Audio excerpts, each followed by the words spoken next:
Welcome back to The Book People, where I interview people whose lives and careers revolve around books. I'm your host Aishwarya, and today I'm talking to Tara Khandelwal. She's worked as a freelance editor for more than 10 years, and she has edited more than 100 books, including Udayan Mukherjee's Essential Items and Anmol Malik's Three Impossible Wishes. So she started Bound in 2018, 3 years ago, to bridge this gap between writers and creative people and the places where they can either develop their skills or get their work published. Today, Bound does writers' retreats, it produces podcasts like this one, and it provides all kind of support and resources to writers and creative people out there. What I really like about Tara is that she's made a name for herself in the publishing industry without working at a publishing house, just through her work with Bound and with her freelance editing. And hopefully I can do that someday as well. So, and I'm not just saying these nice things because she's my boss. So today we're going to talk about why there is so much mystery around the book industry and what exactly can publishing courses teach you, if anything. Tara also gives a step-by-step guide into how you can become a freelance editor if that's something that you're interested in. So let's dive in. Hi Tara, welcome to the Book People. Hi Aishwarya. So I want to know more about how you identified this gap in the industry and how you're working on sort of filling it. So, I was always very interested in working with books. And I was also at the same time very interested in entrepreneurship. Because, and I don't think I've spoken about this anywhere else because I'm always so focused on the books part. But, ever since I was young, because I've grown up in a family of entrepreneurs. So, all around me, even at the dinner table and all of that stuff, it was always this kind of talk. I remember my dad, when I was very young, he made me spell out the word entrepreneur. So I was interested in both aspects. And so I went on to, study publishing. I was also, interning at a couple of publishing houses, and I absolutely loved it. And I found that, this is something I'm very good at. And I wanted to pursue it, while at the same time thinking about, like what kinds of things I could start. I've had many different ideas, of things I could start, which are not related to books. But what I identified was that because I was working in the publishing industry as a fresher and also with the internships and things like that, and later as a journalist also, there were a lot of creative people and there's a lot of content creation. Content is exploding right now. And there's a lot of content creation, so many people wanting to do cool and amazing things. And I felt that there was a lack of people to teach them how, because a lot of times, we just learn on our own and people think that, creativity just comes from within, and there's no real infrastructure around it. I also saw the kind of creative infrastructure people there had, and I felt that was sort of missing over here. And that's why I wanted to start something like this here. And that was really is and still is the vision, to help storytellers and help talented people take their talent to the next level. I think that's great. And when you were talking about your dad asking you to spell entrepreneur as a kid, I found that very funny because, I mean, in my family, it's sort of the opposite because everyone was just really into finance and maths and accounts. And my dad would sort of sit with me as a kid and keep, giving me math problems to solve. Oh, He was really into math. And that's one of the reasons that I loved math as a kid. And I right. grew up with this idea that I would also like go do CA or go do MBA. That's so sweet. And be and be into sort of those fields. Yeah. But I always was such a huge reader that I just disappointed everyone in my family and went off into doing literature and going into, publishing and going into books and all of that. So very different for me. You also mentioned that you studied publishing, and I know that you did the Columbia publishing course. And I'm very interested in knowing about that because I also did the publishing course at Humber, right? And I think when people want to enter publishing or when they want to know about publishing, sort of we have done these courses, we have done these internships that have helped us understand what happens in publishing. But do you think that it's important, or it's, necessary for people to do a course like this in order to get into publishing or Well, understand what it is like in the first place? I mean, see, I'm coming from the perspective of somebody who's done the course. So I'll always say that it was very, very useful, you know. But I Yeah. also understand that like not everyone, you know, will be able to go, you know, abroad and things like that, whether it's for time or even if you get a scholarship or things like that, you know, it's a big commitment. Yeah. Um, but I personally really loved the course because it gave an overall understanding of what publishing is, and it really did demystify, you know, what is publishing. So we actually, you know, heard from everyone, you know, sort of what you're trying to do in this interview as well. So we heard from, Mm-hmm. you know, book designers, you know, we heard from commissioning editors, we heard from people who are in marketing, so you know, in PR and subsidiary rights and all kinds of different aspects of the industry, not only editorial. So we really understood, you know, what goes on, you know, behind every function to make this run together, you know, as a business. So what they actually made us do is they made us, you know, the Keystone project was actually simulating a publishing house. So it was like business school in a Yeah. way, because we were put in teams, right? And every person had their own function. There was somebody who was the business manager, and poor thing had to make a P&L, you know. Yeah. Obviously the most coveted spots were the editors, commissioning editors, you know. I think I was in charge of subsidiary rights, which is like selling the book rights to, like, you know, like foreigners or like TV or I don't know, whatever, I forgot. Yeah. But it was different, you know. Because and then there were people who were coming there who were saying, look, I want to work in book marketing, which I don't find in India. You know, I find that everyone who wants to work in books only goes for the editor positions, you know. But over Yeah. there I found that people were saying, look, I actually really am interested in this aspect of the industry too. And I found that whole coming together and looking at it holistically was very, very interesting. But I didn't answer your Yeah. question, is it needed? I think that, you know, it there's, especially as a freelance editor, having that stamp, you know, because I think in India maybe we're very like conscious of like the stamp, you know, because it does give you some legitimacy also. Yeah. Because if Yeah. you're It just gives you that credibility that you know what you're talking about. yeah, that like yeah, exactly, because it's very easy for like anybody to start a website and like, you know, start soliciting projects, and I've seen a lot of people do that as well. But then like what really sets you apart and you know, like to showcase that you have your skills.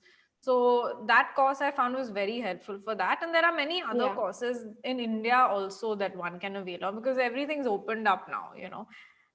uh, so one doesn't have to probably go there. You can find different ways to up your skills. Yeah.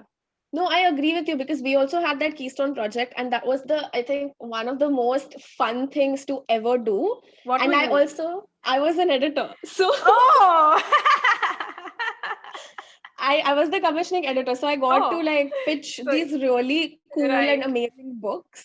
right. And it was a lot of fun. And I think I think one of the things that didn't work in terms of doing that publishing program, in Canada, was that you find out so much and you learn so much about how the industry works and, these different aspects, like you mentioned, but you learn how the industry works in that country, Yes.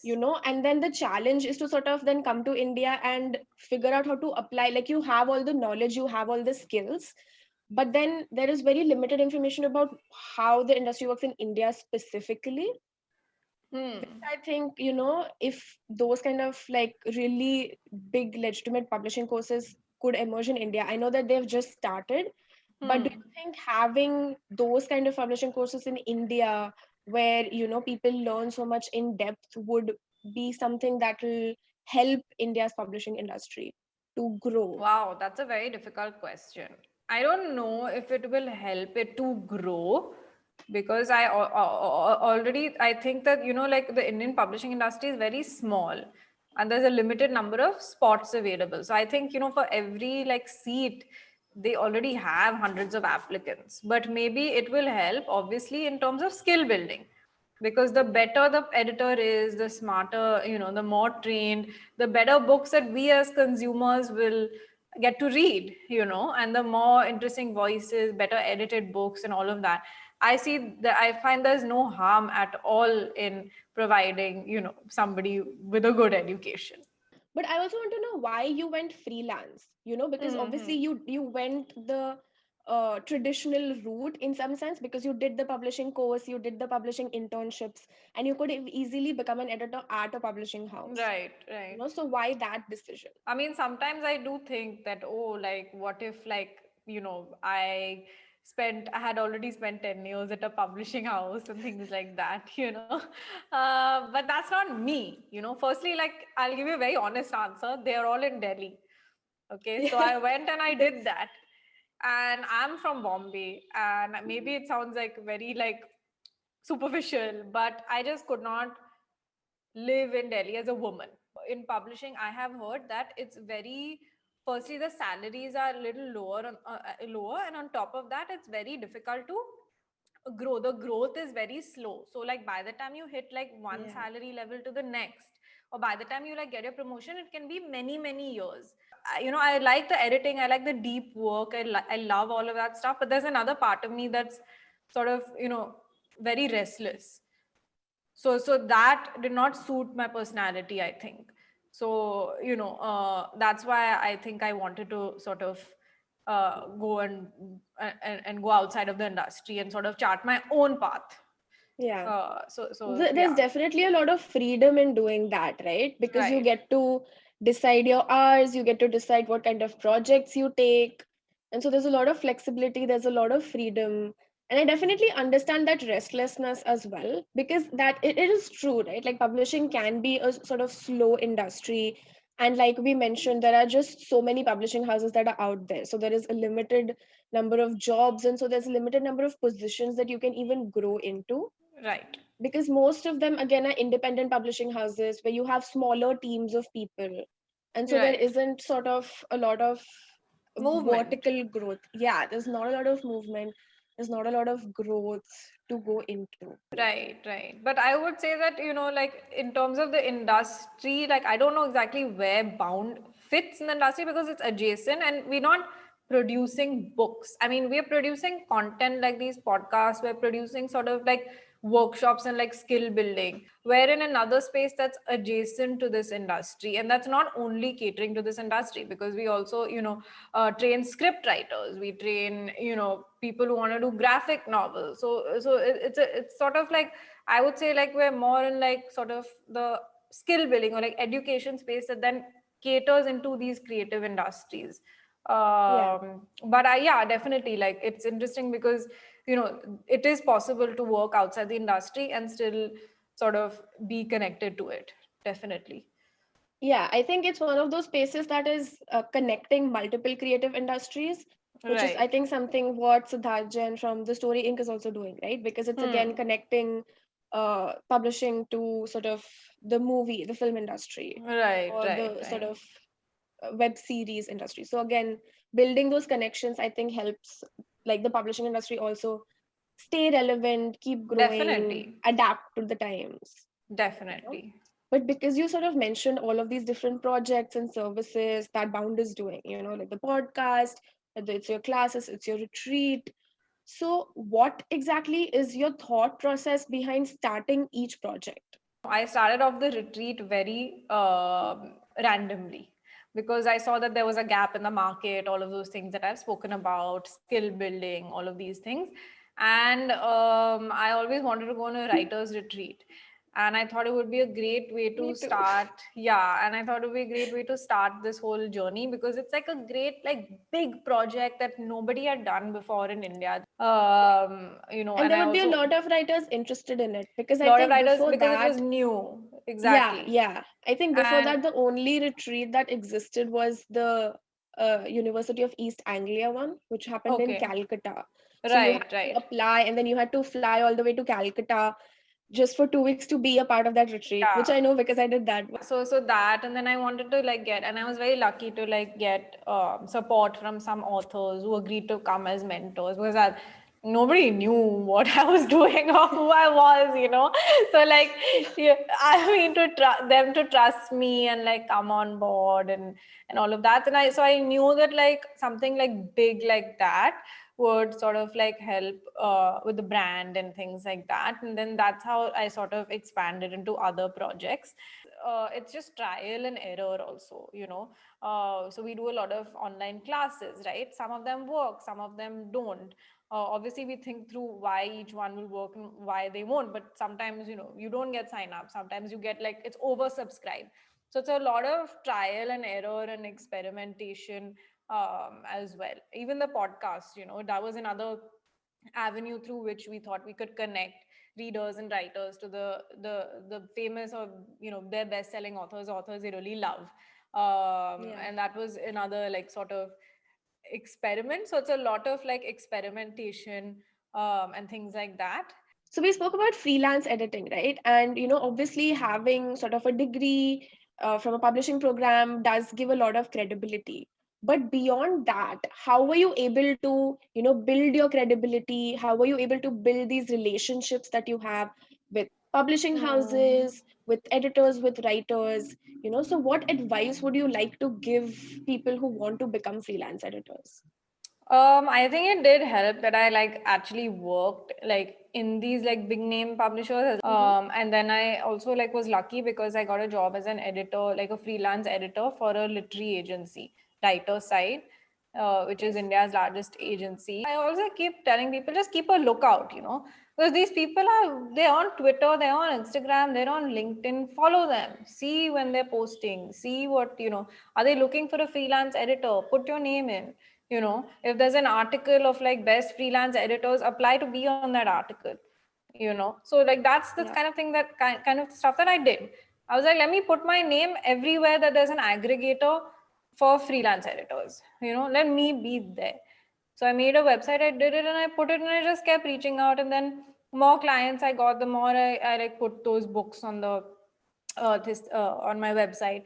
Through Bound itself, because of the retreats, because of our classes, a lot of the writers who've come to the retreats have also gone on and got published, and that Yeah. also like adds to the credibility. It's all about building a resume also, just as you build a resume for a job or college. It's also about building a resume of your skill sets as somebody who's not in an organization. And I think Mm-hmm. definitely building a portfolio. Mm-hmm. You're not just doing things, but then you're recording everything that you're doing. You have sort of this collection to show people as proof that, hey, Right. look, these are my skills and this is what I can do. And this is what I have done in the past. So if you Hmm. make sure that you're, giving your best to your like authors or writers or clients, then that will just help you in the long term in getting more clients. Obviously you should charge like correctly, but then you should always try and give a little bit extra, like a extra twist and an extra surprise. And we do that too, right? In Bound, like we're always like trying to like give something like which is a little bit like extra, whether it's even in your writing. Like I always tell writers also, like what's gonna like surprise me. I like surprises, not in my personal life, Yeah. but in in my professional life. Yeah. Yeah. No, definitely. That's, I think, something that I tell writers as well, which is, readers want to be surprised, right? Or people want Right. to be surprised. I definitely agree with that as a writer, as a reader, as an editor, As like a in person, all of these I three think ways. also, Yeah. you Yeah, as know a person. yeah. It's something that So, really is like important. Okay. huh. So what is one skill that you think editors absolutely need to develop? Whoa, that's like, I think a lot of skills, okay? Like, But the most baseline, important one. you need to have impeccable grammar. Yeah. And that is not something that you're born with, it can be learned. You can teach yourself. And there's hundreds and hundreds of things available online to teach yourself, Yeah. That is very, very important to have that understanding of And it is grammar. a And challenge because like the Indian sort of education system is not it doesn't teach always, that. Exactly. yeah, It's it very doesn't give you difficult. that basic foundation that you really need to build anything, any kind of writing related um, job that you want to do, even if it's journalism, You even if need that it's, grammar. And I have found this time and time again where that grammar is lacking. I mean, even in building Bound, And then the other thing is that, you need to be a reader. You need to know what works, what makes a book good. You need to be able to think critically. And I think those critical thinking skills are super, super useful in everything you do in life. so as a freelance editor, you often end up reading or editing manuscripts before they're picked up by publishing houses, right? So what is the fundamental difference, would you say, between working as a freelance editor who's doing that versus editors who work in the publishing house? Well, one of the biggest differences is honestly the caliber of the authors they get to work with.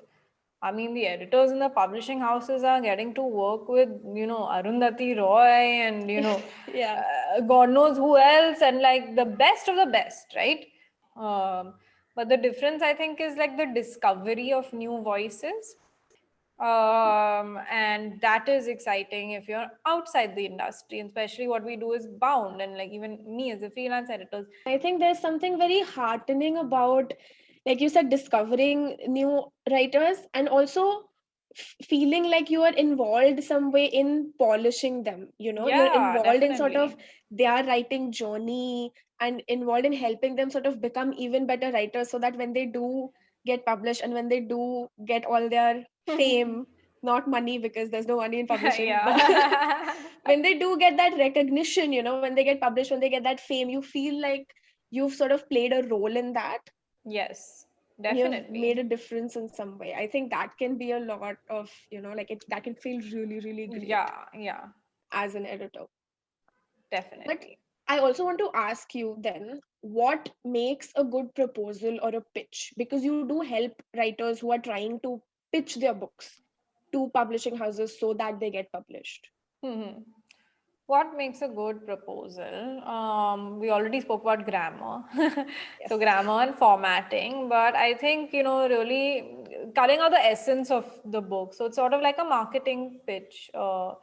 You have to give a little bit of a synopsis of the book, and then you have to really say, like, why is your book different? Why is your book both, universal enough to appeal to the emotions of your readers, or how is it relatable, and then also what are the elements that are unique, what are the elements that are going to surprise your reader, is it something that hasn't been done before, and if it hasn't been done before, like what are some like parallels in the industry that you could place it within. Somebody has very little time, and you are going to convince them in that proposal, or even if you take it in another context, in that cold email or whatever, to give you a chance to read your work, to give you more time. And they are Yeah. going to make that decision in a minute or 2 minutes, and they're not going to work. So you have to make them work the least and understand the most. And I think we do pitch all the time. Like we pitch book recommendations to, like to That our is friends, true. you know, because like if I really, really love a book, I'll go to my friend and I'll say, oh my God, you have to read this book because it has this amazing character and it has these things which I know will appeal to my friend. Right. And that's Yeah, exactly what definitely. you're sort of doing with your own book, where you're saying, hey, these are the best things about my book. Please publish it. So, as an editor, do you find that people are often confused or unsure about what editors do? Are there any Yes. funny or strange experiences you've had as an editor that you want to share with me? So like, yeah, like as a freelancer, sometimes you get interesting requests because people are, yeah, they're not sure like what is an editor actually supposed to do. So, people think that like, oh, maybe the role of an editor is to actually write my book for me, So I've got requests where the person is like, oh, can you predict the ending of this story, or, I have a fiction idea in my head. Can you write it out for me? In that time, you just have to be very patient and sort of explain, exactly what is the role of an editor. And that would fall more to the ghost writing or another kind of service. Um, Yeah, I've so had those yeah, exact experiences. right, yeah. So those kind of things, because I don't know why, but there's a lot of like misinformation about what an editor is, or as you're trying to do, you're trying to demystify publishing. I mean, my own relatives and things think that I'm a writer. When I'm saying I'm an editor, they'll say, oh, okay, can you write this for me? I find myself clarifying that a lot, like to a lot of people. I was in another podcast interview and they're like, you're a writer. I'm like, no, see, like I have to clarify that, like, like I don't identify myself as a writer. And actually, a lot of editors are not writers. It doesn't Yeah. have to be that if you're an editor, you're a writer, because it is very similar skill set, but I'm not the one with the characters. I'm not the one with all the stories in my head and things. I have the technical knowledge. Tomorrow, if Yeah, I was maybe to write a non-fiction book, I could do that, you know. I don't want to because I don't have that creative stamina. you should Uh, do it. no, I maybe later on, you know. But You should write a non-fiction book on publishing. so yeah, I mean, like actually, we are trying to write a report on the publishing industry. You know, gaining all the insights that we have from speaking to professionals. But in order to answer your question, editor versus writer, yeah, one is they're two very different things, and it doesn't have to be that the editor is a writer. No, I definitely agree. Even though I am an editor who is a writer, so I don't mind much people being confused about that. But talking about the misinformation that is out there, I remember when I did my publishing course, and then I was sort of explaining to a relative what the publishing course means. When I was interning at a publishing house, and a lot of people who are very, very like avid readers who read a lot of books don't know what a publishing house is, because I think when we read books, we're not necessarily thinking about where did these books come from. I didn't know you that. know I didn't even know there was a publishing industry. Exactly. We just read them and we think, oh, this is a book written by this author. And we're not really thinking about books as products that are manufactured in some way, Exactly. and that someone needs to like churn them out. And then, Yeah. there's a whole like manufacturing, distribution, sort Yeah. of this whole process that's going on with the industry, right? We don't think of it like that. So it's very, very interesting to go behind the scenes and understand how all of this works. So for you, because you're talking about demystifying, and we're talking about how there is so much of misinformation, but also I think just lack of information about, I think all three different groups of or communities of people who are involved with books, I would say, whether they're writers or whether they're people who are working in publishing or whether they're readers. And you have had the opportunity with all of your different projects to work with all three groups of people, right? Or interact with all three groups of people. So, what have been your, takeaways with those interactions? Or what are some things that you feel like you have learned in the past 3 years? Every day I learn something new, and that is actually what really drives me. In terms of why, I think because people probably haven't put in the time and effort to demystify it, you know, and that's something we are doing. Hopefully, you know, there and something that Meghna Pant also did to try and demystify it, and more projects like those probably, you know, will solve the issue. Maybe this podcast will help. Maybe our like industry doc will help. Maybe our class on publishing will help. And I think it's also about accessibility, right? Because we often think of, books, uh, I mean, not we, but people tend to think of books or about publishing as something that is inaccessible, something that is elite, you know, something Yes. that is meant for sort of very small niche group of people, and is something that we are sort of very far away from. And I think Right. that really adds to this mystery around publishing, because that mystery helps to, I think, keep that gap a little bit. Mm-mm-mm. Right. Yeah, I mean, I definitely do think that people think it's very elite, and also because it's primarily English speaking, Yeah. you know, and people with, as I said, very good grammar and all of this, which you can only get with a very good education, and like that comes with like certain amount of privilege and all of those things. So there's no surprise to me that people think that it is an elite sort of industry. What about the pandemic? Has that changed anything, or has that changed a lot for you as a reader or editor, or has that changed a lot for Bound? Well, for Bound, it has changed because we went sort of like digital. So it just pushed us in that direction, which was very good actually. I mean, we needed that sort of, you know, push. Push. And in terms of as an editor, nothing too much. But because of Bound, my time for editing has gone down considerably. So but that is all right, because now like I only take on projects that are very very dear to me. Hmm. And like also like the more like you build up your name as an editor, like the more like better projects, and like the better you can charge for your time and things. But I'm very happy with that process because I felt like I did spend a lot of time honing my skill as an editor. And that is something that I'm very confident of right now. That is something that I feel like I can safely put aside while I focus on building other skills and always come back to later on.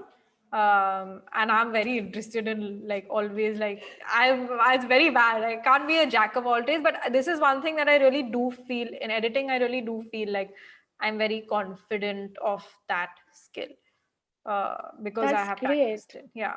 Yeah, no, that's great. And you're right when you say that once you build that credibility, once you build that name for yourself, you can also pick and choose the projects that excite you and the Right. projects that you want to work on, Yes. which I think is something that we should tell aspiring freelance editors, that they will also one day get to pick and choose what they work on. Yeah, I mean, like, what a beautiful, like, I never thought that, like, like I would have to say no to projects and things like that because you don't know the first thing about like freelancing when you're starting out. And then it becomes, and that's what I really like about like having a business and things because, like, you don't know the first thing about podcasting and then you do one and you can do Yeah. 50. And you don't know the first thing about putting an online class up and you do one and you can do 100, and it's the same thing with every single thing you do, and you're always starting out saying that, oh, I have no idea how to do it. Then you do it and you can do like, you can just keep iterating and keep doing, and that is very Yeah. interesting. Like you can keep learning new things and you can keep growing, and there's really nothing stopping you from Yeah, learning everything that you want to learn, right? yeah, So, what advice would you give someone who wants to, work with books, who loves books as much as we do, but yeah. who's not sure how to do that, or where to sort of find their space? So like, Huh. yeah, as you know that we did this editing and publishing course, which like we were teaching together, right, at Bound. Yeah. And so like one-on-one session, we had a one-on-one session with somebody and they were like, oh, like, how do I go? What do I do? This, that. And I was like, look, like, it's very, like, again, I've said it before, it's the same thing. You have to put yourself out there, right? Like, all of these publishers are on Twitter, Instagram, Facebook. From time to time, they are going to have a call for internships. They're going to have a call for editors. Be on top of that. Be the first person to get your application in. You can Yeah. also work in fields that are adjacent. You can work in arts management. You can work in journalism. You can work as a content writer for a very interesting company that suits you. You can work as a research associate. You can work in NGO. You can work as in communications. I mean, there are hundreds and hundreds and hundreds and hundreds of things that you can do if you are someone who likes reading and books. It may not be your perfect job right away, but you can work your way towards it. So I really think it's very important to like have a feeling of abundance, that look, there's so much I can do. Let me just plan a strategy of how I want to go about all of these do my research, see all the different options out there, plan a strategy of how I can attack, and then go for it, rather than being like, oh, I'm not getting my perfect job, or there's only very little. We know there are very few spots in the publishing industry, but there's hundreds of things to do in the world. So Yeah. do. Yeah. No, and I think even in the industry, in the publishing industry, like we mentioned before, like Hmm. everyone is like, okay, publishing is equal to editorial, but it's Hmm. not, right? Like even within the industry, if not an editor, you can go into marketing, you can go into PR, you can go into Exactly. production, you can work at a literary agency, or you can work at a Yeah. bookstore. So There are even hundreds of within things the to do. industry, there's so much other than just publishing houses Yes. I that is mean, out Bound. there. We are working at Bound. You are like, Yes. you had applied to work at Bound. Yeah, And it exactly. is something that is aligning with your interests because you're editing and you're also teaching and things like that. But because you brought up the editing and publishing course, I think there was a very interesting question that was brought up there, which I feel like will be very interesting for our listeners or viewers to know about, which is that when writers are pitching their books, does it make more sense for them to, or what is the difference between pitching them to a literary agent versus pitching them directly to a publisher? Well, it's very difficult for publishers to look at unsolicited manuscripts because they get a lot of emails. So literary agency is basically somebody who acts as a representative to authors, and they already have a reputation and relationship with the publishers. So anything that's coming from a literary agency will be looked at more closely and first compared to something that is unsolicited. Because there's limited amount of time, there's limited amount of resources. One book takes like 5 or 6 hours minimum to like go through. Yeah. So you can usually tell in the first few pages, but still to like make a decision and all of those things. And that's where an agency comes into play. And also when, when you are negotiating with contracts, all of those things, the agent is a professional. And so they will help you navigate this better than you would have been able to. Like, you don't know what the industry standard is. You don't know Yeah, whether what you're getting in the contract is a good deal or not a good deal. There are so yeah, many specifications. So I think it's always better to have, an expert on your side who definitely. has your best interest at heart. Not that publishing houses don't, but it's Yeah, always right. a negotiation that you're entering. So it's always good to have that. And agents also know how to pitch your book best, right? Like, they have their entire job is pitching books, so they know how to dress your book up in the best way so that it's the most appealing to Yes, publishers. They know who are the right publishers for the kind of book that you've written. So I think they can make a lot of those decisions that, as writers or authors, we might not be aware of. right. Definitely. So coming back to the pandemic, do you see sort of a shift in the way that books are published, or in the way that the publishing industry is functioning in the near future? So like, yeah, in terms of like the pandemic, obviously like there was a lag time because everything was closed and bookstores and things like that, they were struggling. But I think that there'll always be a demand for good stories. And I think, yeah, I mean, like I think that things will go back to the pre-pandemic level. I'm hopeful. No, I definitely think things will go back to the pre-pandemic level. I'm just seeing a lot of shift towards digital, like a focus on digital, which I think Bound has also done, like a focus on more online events or classes or products or content. And I think there'll be a similar shift in focus with publishing houses as well, where they'll see that digital or online content is sort of. Yeah, maybe. I mean, before the pandemic, it's really interesting. Like there were like Book My Show and Insider, these companies.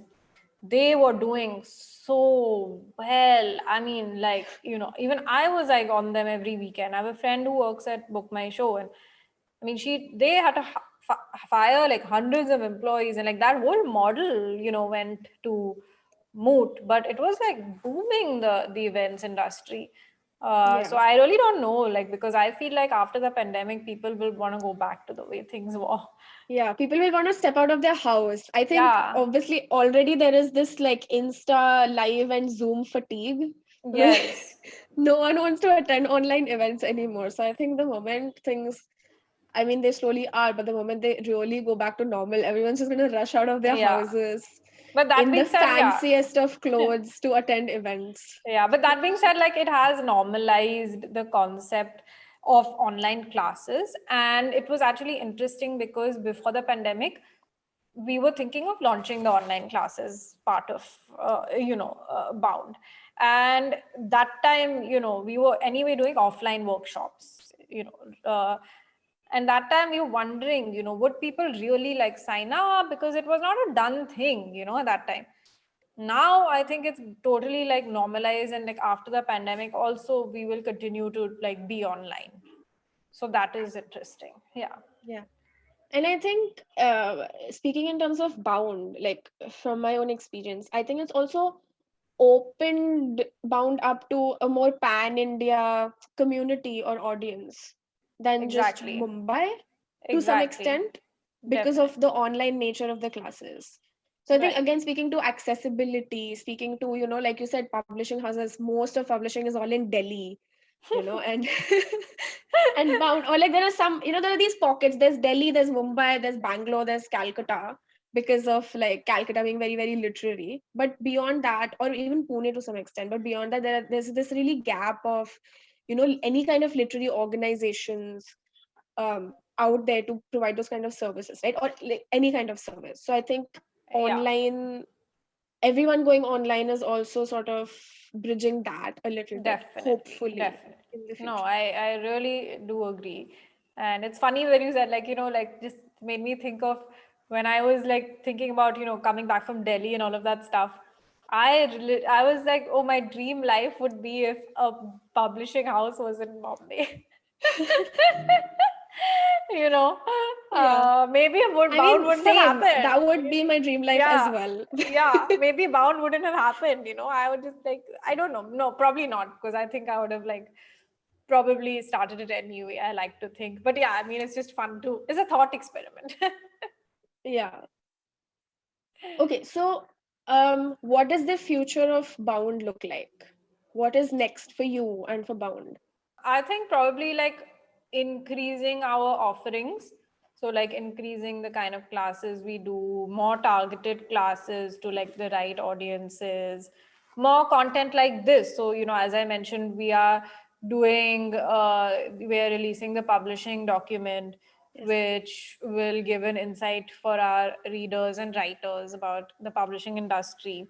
So more content that will help them with their skill building, their personal development, things like that is in the future. And hopefully this year we will go back to our physical retreat. So Yes. let us see, because In we Goa, don't I know. think you're missing out the best part of the The retreat. physical retreat in Goa. Yes. Hopefully we will go back to that. And But hopefully we'll can't go be sure. back to like working in a physical Also office space. meeting, because you and I have never met before, but we Yes. interact every day. So that is very funny. Yeah. So hopefully we will go back to meeting as well.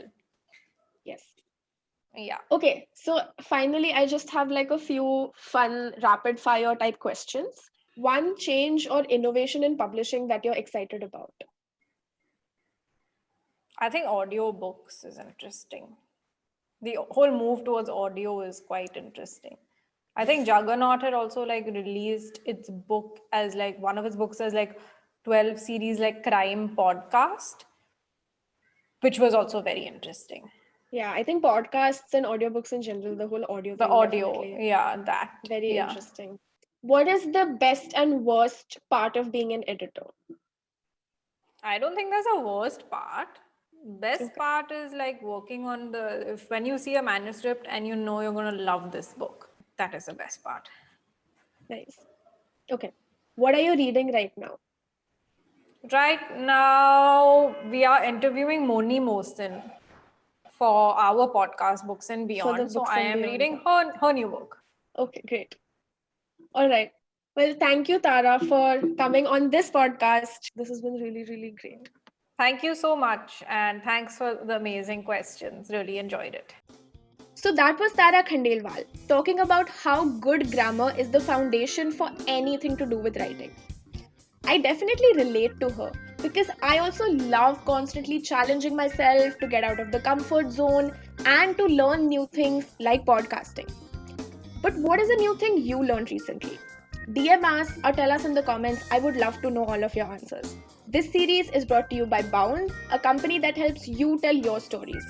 You can find out more about our resources and services at www.boundindia.com or find us at Bound India on all our social media platforms. If you want to get your book edited by Tara or one of our other brilliant editors, you can DM us or you can send us an email at connect@boundindia.com, and all of these details will also be in the description below. If you're not watching the video version of this series on YouTube yet, you're really missing out. So go check out our YouTube channel to check the video version of this series. And thank you for tuning in to The Book People. I'm Aishwarya. I'll be back next week with another guest and a new question to answer. Until then, keep reading.